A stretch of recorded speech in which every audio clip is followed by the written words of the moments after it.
hovering in this economic opening in the state that some people are saying, when are we going to open bars again? Movie theaters have been opening in recent weeks. That may lead to more cases in the fall. If we get into a situation where we're seeing that, is it possible that the phase we're in now is going to be the phase we're in next spring, next summer? Oh, no. Look, I think what we've shown throughout all this, remember, you go back to the end of June, beginning of July, people said, you have to shut down Florida. It'll be exponential. It'll run away. It'll never go down unless you shut down. And, I looked at kind of the life cycle of the virus in different parts of the world, different regions of the United States, and I said, no, if we focus on protecting those most vulnerable, if the folks, particularly in the nursing homes, if other folks take the basic precautions that we've preached about avoiding some of the riskier behaviors, and then if we make sure those hospitals have what they need, PPE, personnel, whatever, medicine, that we would be able to get through it, minimizing the harm to society. And so you've seen theme parks open. We had the theme park roundtable last week, and you asked Universal and Disney and SeaWorld, how are you guys doing in California? Oh, what? They have no pathway to get back, in California. And so we had a different approach, and so I think that's been good. Now, you're right. If you go in Central Florida, everything's open except the nightclubs and the pubs, and so that's something we're going to address.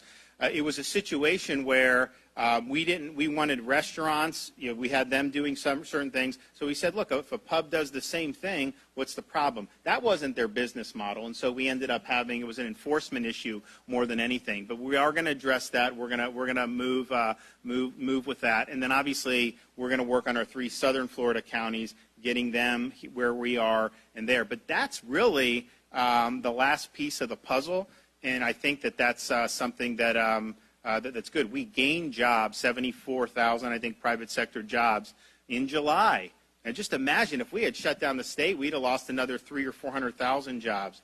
And so I think that we understand what we need to do, but we will never do any of these lockdowns again. And I hear people say they'll shut down the country, and honestly, I cringe because we know places that have done that. The most draconian lockdown in the world has been Peru, military enforced since March. They have the highest per capita mortality in the world from COVID. And at best, what a lockdown will do is delay. It does not reduce the ultimate mortality, but I think Dr. Alice would agree it creates a lot of other problems with mortality that a lot of people don't necessarily focus on. And so one of the things I've tried to stress in the last couple weeks in particular is COVID's important, but if you look, we have about 6% of our beds are filled with COVID-positive patients. All those individuals we care about, their families, everything, and we need to be there for them.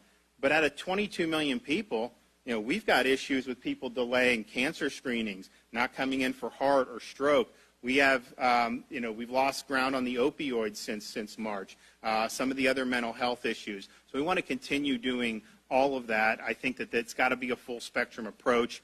But I think having that kind of full spectrum is really the way to go. So we're going to get there where everything's good. It's kind of like this isn't easy to do, partially because this has become very, there's just a lot of fear out there. We've tried to allay those fears with the schools and some of these other things, but that'll be big to make sure that that the parents have that option everywhere in the state, and we're getting close to that. We've got a couple more counties, a few more counties that we'll bring on.